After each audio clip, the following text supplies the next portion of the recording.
Hello guys, nama saya Waheni Julta Parinding, NIM 19651062 dari kelas 3C AKM.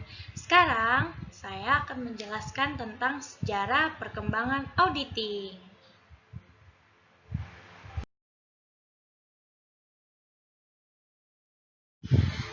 Sejarah perkembangan auditing. Nah, jadi auditing itu sudah ada sejak zaman dahulu kala. Apa aja sih buktinya kalau misalnya pada zaman dahulu kala sudah ada auditing? Jadi, raja-raja dahulu menata usaha kekayaan kerajaannya dengan jalan membagi fungsi pencatatan serta dilakukan penyimpangan yang baik untuk mencegah terjadinya penyelewengan-penyelewengan yang akan terjadi. Akuntansi mulai ada pada abad 16, 17, dan 18. Pada akhir abad ke-18 baru ada yang menamakan dirinya sebagai akuntan publik. Profesi akuntan berkembang setelah adanya British Companies pada tahun 1862. Perkembangan profesi akuntan di Inggris sejak tahun 1862 sampai dengan tahun 1905.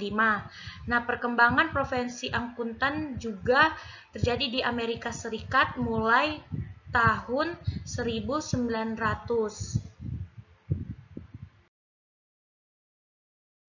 Menurut Montgomery, tujuan auditing dahulu kala adalah yang pertama menentukan dan mencegah kecurangan, yang kedua menentukan dan mencegah kesalahan.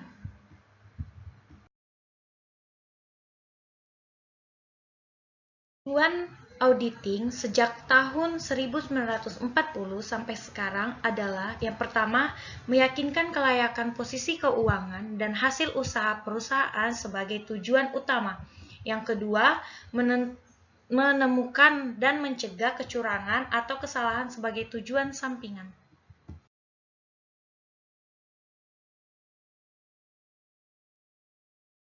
Organisasi. Struktur organisasi perusahaan dapat diartikan sebagai sebuah garis bertingkat yang berisi komponen-komponen penyusun perusahaan. Struktur organisasi yang baik bagi suatu perusahaan belum tentu baik bagi perusahaan lain. Perbedaan struktur organisasi tersebut disebabkan oleh adanya perbedaan jenis, luas perusahaan, banyaknya cabang-cabang, dan lain-lain. Tujuan organisasi dibentuk harus dapat menunjukkan garis-garis wewenang dan tanggung jawab yang jelas, dan juga memiliki tujuan untuk mencegah terjadinya penyimpangan. Untuk mencegah penyimpangan, maka perlu menciptakan suatu sistem pengawasan intern yang baik.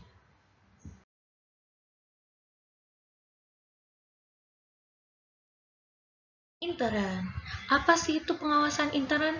Jadi, menurut AICPA, pengawasan intern adalah pengawasan intern itu meliputi struktur organisasi dan semua cara-cara serta alat-alat yang dikoordinasikan yang digunakan di dalam perusahaan dengan tujuan untuk menjaga keamanan harta milik perusahaan, memeriksa ketelitian dan kebenaran data akuntansi, menunjukkan efisiensi di dalam operasi, dan membantu menjaga dipatuhinya kebijakan manajemen yang telah ditetapkan sebelumnya.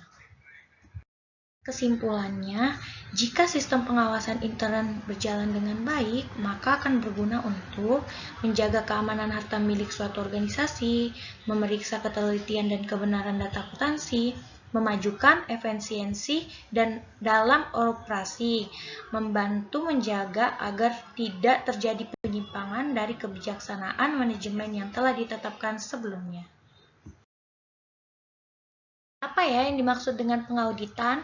Pengauditan adalah suatu proses sistematis untuk mendapatkan dan mengevaluasi bukti yang berhubungan dengan asersi tentang tindakan dan kejadian-kejadian ekonomi secara objektif untuk menentukan tingkat kesesuaian asersi tersebut dengan kriteria yang telah ditetapkan dan mengomunikasikan hasil kepada pihak-pihak yang berkepentingan.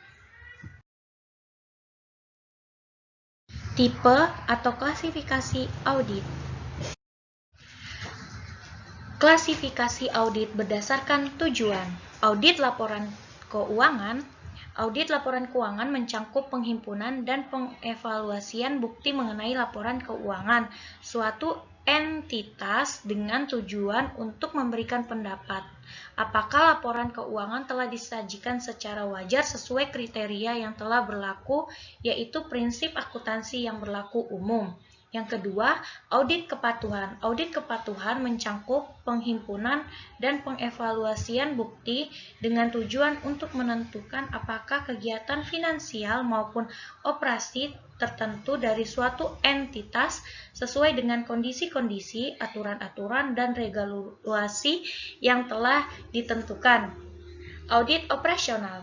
Audit operasional meliputi penghimpunan dan pengevaluasian bukti mengenai kegiatan operasional organisasi dalam hubungannya dengan tujuan mencapai efisiensi, efektivitas, maupun kehematan operasional.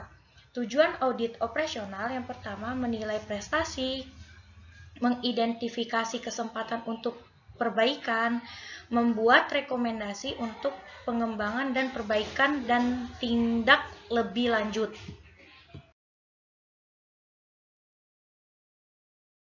Klasifikasi audit berdasarkan pelaksana audit.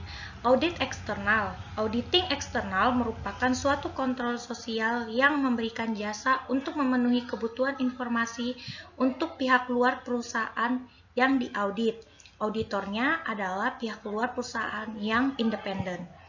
Audit internal. Auditing internal adalah suatu kontrol organisasi yang mengukur dan mengevaluasi efektivitas organisasi. Yang ketiga, auditing sektor. Publik adalah suatu kontrol atas organisasi pemerintah yang memberikan jasanya kepada masyarakat, seperti pemerintah pusat maupun pemerintah daerah.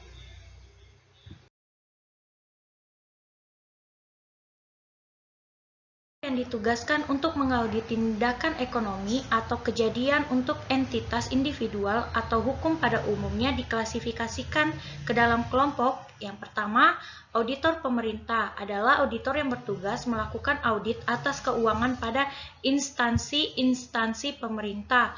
Yang kedua, auditor intern merupakan auditor yang bekerja pada suatu perusahaan dan oleh karenanya berstatus sebagai pegawai pada perusahaan tersebut. Auditor independen atau akuntan publik adalah melakukan fungsi pengauditan atas laporan keuangan yang diterbitkan oleh perusahaan.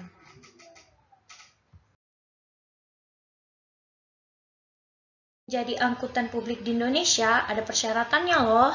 Yang pertama, domisili Indonesia, memiliki register akuntan publik, menjadi anggota IAI, lulus ujian sertifikasi akuntan publik, pengalaman kerja minimal 3 tahun, menjadi ketua audit minimal 1 tahun, wajib memiliki KAP atau bekerja pada koperasi jasa audit.